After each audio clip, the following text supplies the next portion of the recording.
So I'm actually quite shocked by the results of this video. Is H&M a bad place to shop? I hear so many mixed views on it these days. Some people absolutely love it and some people absolutely hate it.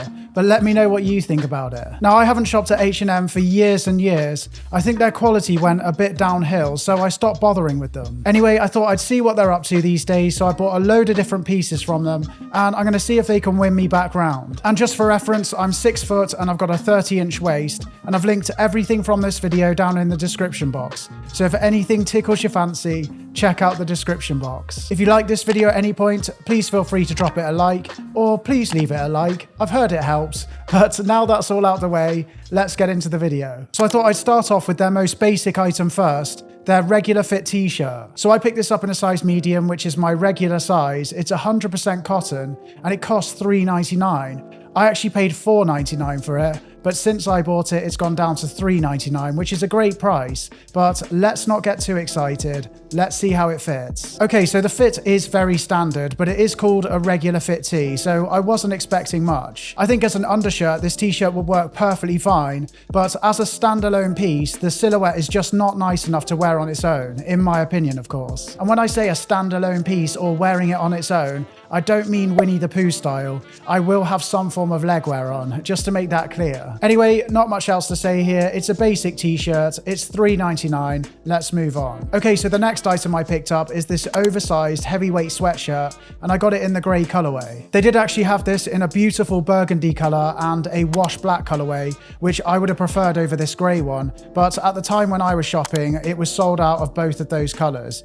Now they're both back in stock, just my luck, but oh well. Anyway, from the pictures on the website, this piece looked like it was going to be massive, so I decided to size down and I picked it up in a size small. And this one comes in at £25, which again is a great price, but let's have a look at it on. So this actually feels pretty solid and I actually really like the fit of it. I'm actually really glad I sized down with this piece because it's got that slightly shorter length that I normally go for, but it's still relaxed, it's still boxy. So yeah, I'm really pleased with it. It's got drop shoulders, which I really like with this style of sweatshirt, and the sleeve length is really nice too. They stack up a bit, adding some nice detail. It's got a decent weight to it. It comes in at 460 GSM, and I know that doesn't necessarily mean it's good quality, but it's nice to have a bit of weight to a sweatshirt. I honestly think this piece is an absolute bargain for the price, and I think if you're on a budget and you want that kind of Cole Buxton or Acne Studios relaxed fit, then I think this is a great cheaper alternative. But just remember, if you want the look that I've got here, then I would recommend that you size down. So the next thing I picked up is this grey knit, and this is a bit more expensive,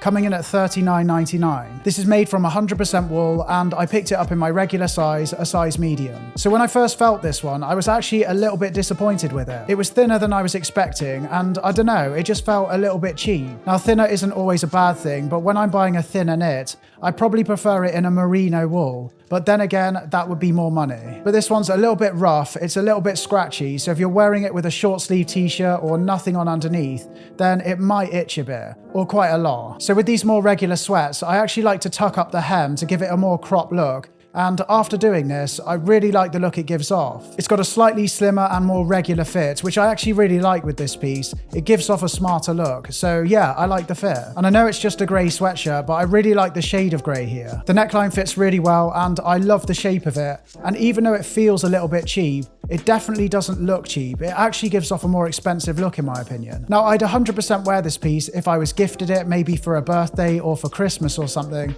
But if it came down to me spending my own money, I'd probably save my money and put it towards something a little bit nicer. So I've got another knit next, and it's this chunky cable knit in a cream colorway. And this one comes in at $59.99, which is the most expensive item on this list. And it's actually quite expensive for H&M. And is it worth the extra cost? It's made from a wool and cotton blend, which is nice, and it's got a decent weight to it. But let's have a look at it on. Okay, so the picture on the website made it look like this piece would be a little bit big again, so I decided to size down. And I wish I hadn't. It does feel a bit small. I thought it was going to be a similar situation to the oversized sweater that we had earlier. I thought I'd get a boxy and crop look, but sadly that isn't the case. To you watching this, it may still look like it fits, but it does feel snug, so I would recommend going true to size with this one. Now the quality on this one does feel better than the last knit, but at £20 more, you'd hope so. And I think for a cable knit, when you start to compare it against other brands, I think the price is pretty fair, but it just seems steep for H&M. And the materials used here are nicer than some of the materials used in similar sweatshirts from other brands that cost a lot more money, so you can't really complain here, but I still will. Next up, we've got this blue corduroy shacket. Now, I just thought this was called an overshirt. I swear they're inventing words these days for marketing purposes, but shacket, shirt, overshirt, you get the idea. And this piece comes in at £24.99, which I think is an incredible price for what you're getting. The quality on it feels pretty decent, and it's made from 100% cotton. But don't expect this to be thick like a jacket. It's definitely more like a corduroy shirt. It doesn't claim to be thick like a jacket, but I just wanted to put that out there. So I picked it up in a size medium, and I really like the way it fits. It's got a slightly longer and oversized fit, so I would wear this piece open, but yeah, I really like that dark blue color. Honestly, I don't think I've got anything bad to say here, especially for the price. So if you like a shacket, an overshirt, a shirt, whatever it is, then you're probably going to like this piece. The next piece I got is this bomber jacket, and it came in at £39.99, which is an absolute bargain for a jacket, providing it's good, of course. Nothing's an incredible price if you don't really like it. That's just called a waste of money. So this jacket is made from a polyamide and polyester blend, which a lot of the more affordable bomber jackets are made from.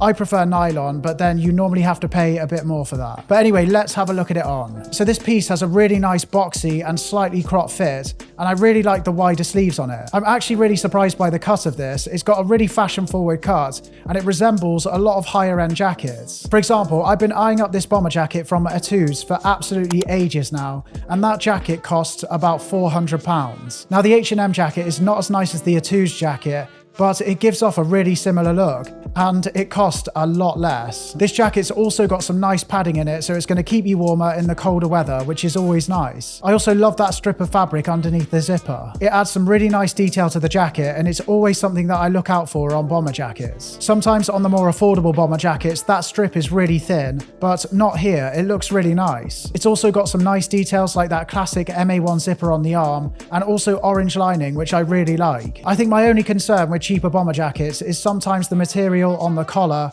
and on the hem and on the sleeves can bobble quite easily, but only time will tell. But overall, I think this bomber jacket is fantastic for the price, so if you don't want to spend a fortune, then I'd highly recommend this. The next piece I picked up is this utility vest, and this came in at £24.99, which again is an amazing price. Now the reviews on the website said this piece ran really large, so I decided to size down and pick it up in a size small. And I think I did the right thing here, because I think the small fits me perfectly. I would have preferred this piece in black, but they only had it in beige, so if you like beige, you're in luck. This is also a padded jacket, so it is going to keep you a bit warmer, and it's got a load of pockets too, which can be quite useful. Now, I probably wouldn't carry around anything in them, but if you wanted to carry your phone, a wallet, a couple of snacks, maybe your lunch in them, then I'm sure you could. The only thing I don't really like is the pockets have Velcro fasteners. I would have preferred buttons. I think Velcro cheapens the look a bit, but at this price, you can't complain. Now, I don't really wear utility vests often, but if you like utility vests and you don't want to spend a fortune,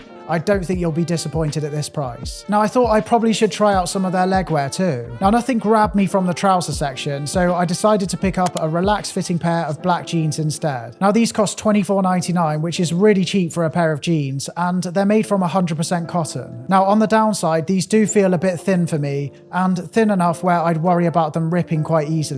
But let's have a look at them on. So my regular size is a size 30 waist and a 32 leg, but I picked these up in a size 30 waist and 30 leg because I didn't want them to be too baggy, and I really like the length of them. My main problem with these is the thigh area. Now, I know I don't look huge, but I do lift weights in the gym, and I always have a bit of a tough time getting my thighs into some pairs of trousers and jeans. Because my waist is quite small at size 30, a size 30 thigh area is normally too tight. So to get the correct thigh sort of width, I need to size up to either a 32 or a 34. but then the waist is massive. Like Levi's 501s, for example, I really love the look of them and I wish I could wear them, but my thighs do not have a good time in them. Now, these aren't as tight as 501s, so if you fit 501s, then you're going to be fine in these. I find with some pairs of black jeans, they fade really nicely and you get this kind of wash black look by the end of it, but some fade to have this horrible brown hue, which I really don't like. And no, they don't fade to a brown colorway because you got them dirty or you had an accident in them. They just fade this way and it looks horrible. And I can't say for sure because I haven't washed these enough, but they do look like the type of jeans that would go a bit brown.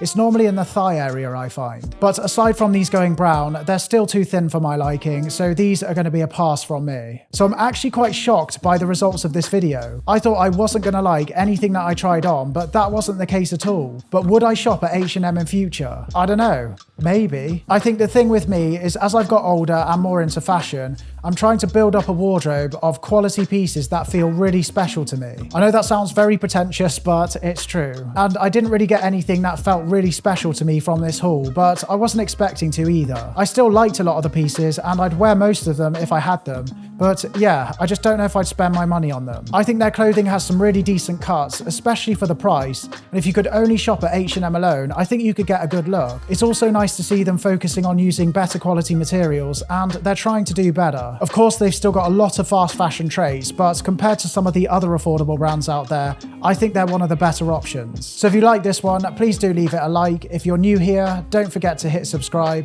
and I will see you all next week. Thank you so much for watching, everyone. See you later.